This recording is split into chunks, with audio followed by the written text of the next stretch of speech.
2026 சட்டமன்ற தேர்தல்ல நம்ம தளபதி முதலமைச்சர் வேட்பாளரா களமிறங்க போறாரு அப்படிங்கிறது நம்ம எல்லாருக்குமே தெரியும். இப்படிப்பட்ட நிலைமையில 2026 தேர்தல்ல தளபதி அண்ட் உதயநிதி ரெண்டு பேருக்கும் தான் பயங்கரமான போட்டி இருக்கும் அப்படிங்கிற மாதிரி இப்பவே பேச ஆரம்பிச்சிட்டாங்க. சோ இப்பவே உதயநிதி அண்ட் தளபதி அப்படிங்கிற ஒரு கம்பாரிசன் வந்ததுனால திமுக பாத்தீங்கன்னா பயங்கரமான அப்செட்ல இருக்காங்களாம். அதனால 2026 எலெக்ஷன்ல நடிகர் விஜய் பாத்தீங்கன்னா பயங்கரமா அடி வாங்கணும் அப்படிங்கிறதுக்காக திமுக பாத்தீங்கன்னா ஒரு மாஸ்டர் பிளான் பண்ணிருக்காங்களாம். சோ அவங்க போட்டிருக்க மாஸ்டர் பிளான் என்ன அப்படிங்கறத பத்தி இந்த வீடியோல டீடைலா பார்க்கலாம். தளபதி இப்போ தமிழக வெற்றி கழகம் அப்படிங்கிற ஒரு கட்சியை ஸ்டார்ட் பண்ணிருக்காரு. சோ இந்த நாடாளுமன்ற எலெக்ஷன் முடிஞ்சதுக்கு அப்புறம் தன்னோட கட்சி பணிகளை தீவிரப்படுத்த போறேன் அப்படிங்கிற மாதிரி தளபதியே பாத்தீங்கன்னா சொல்லியிருக்காரு. கட்சியோட சின்னம், கட்சியோட கொடி, கட்சி பேச்சாளர்கள், கட்சி பொறுப்பாளர்கள் அப்படின்ட்டு தளபதி பாத்தீங்கன்னா இப்பவே ரொம்ப பிஸியா இருக்காரு.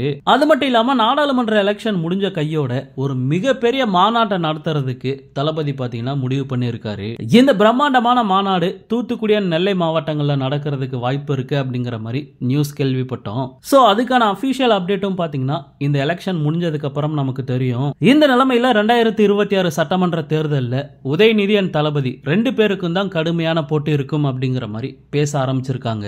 அது மட்டும் இல்லாம தளபதி அண்ட் உதயநிதி அப்படின்னு வந்துட்டா தளபதிக்கு தான் அதிகமான ஓட்டு விழுகிறதுக்கு வாய்ப்பு இருக்கு அப்படிங்கிற மாதிரி கூட பேச்சு அடிபடுது. சோ இதனால திமுக பயங்கரமான அப்செட்ல இருக்காங்களாம். சோ இதை இப்படியே விட்டா சரியா இருக்காது அப்படின்ட்டு முதலமைச்சர் மு.க. ஸ்டாலினே பாத்தீங்கன்னா ஒரு முக்கியமான முடிவு எடுத்திருக்காராம். அது என்ன அப்படின்னா சட்டமன்ற தேர்தல் வரதுக்கு 6 மாசத்துக்கு முன்னாடியே உதயநிதி ஸ்டாலினை பாத்தீங்கன்னா துணை முதலமைச்சரா அறிவிச்சிடலாம் அப்படிங்கிற ஒரு முடிவுல பாத்தீங்கன்னா இருக்காராம். சோ அப்படி துணை முதலமைச்சரா உதயநிதி ஆகி ஒரு சில நல்ல விஷயங்களை செய்யறாரு அப்படிங்கிறப்ப மக்களோட கவனம் பாத்தீங்கன்னா கண்டிப்பா அவர் பக்கம் திரும்புறதுக்கு அதிகமான வாய்ப்பு இருக்கு. போன மாசமே உதயநிதி ஸ்டாலின் துணை முதலமைச்சர் ஆயிருவாரு அப்படிங்கிற மாதிரி பேச்சு அடிபட்டுச்சு. ஆனா அதுக்கு முற்றுப்புள்ளி வைக்கிற மாதிரி முதலமைச்சர் ஒரு அறிவிப்பை கொடுத்தாரு. என்ன அப்படின்னா என் உடம்புல இன்னும் தெம்பு இருக்கு, கண்டிப்பா எல்லாத்தையுமே நானே பார்த்துப்பேன், உதயநிதி துணை முதலமைச்சர் ஆக்க வேண்டிய அவசியம் இல்ல அப்படிங்கிற மாதிரி ஒரு பேட்டி கொடுத்தாரு. சோ இப்படி ஒரு பேட்டி கொடுத்துட்டு இப்போ கடைசி 6 மாசத்துக்கு துணை முதலமைச்சரா உதயநிதி ஆக போறாரு அப்படிங்கிற மாதிரி பேச்சு அடிபடுது.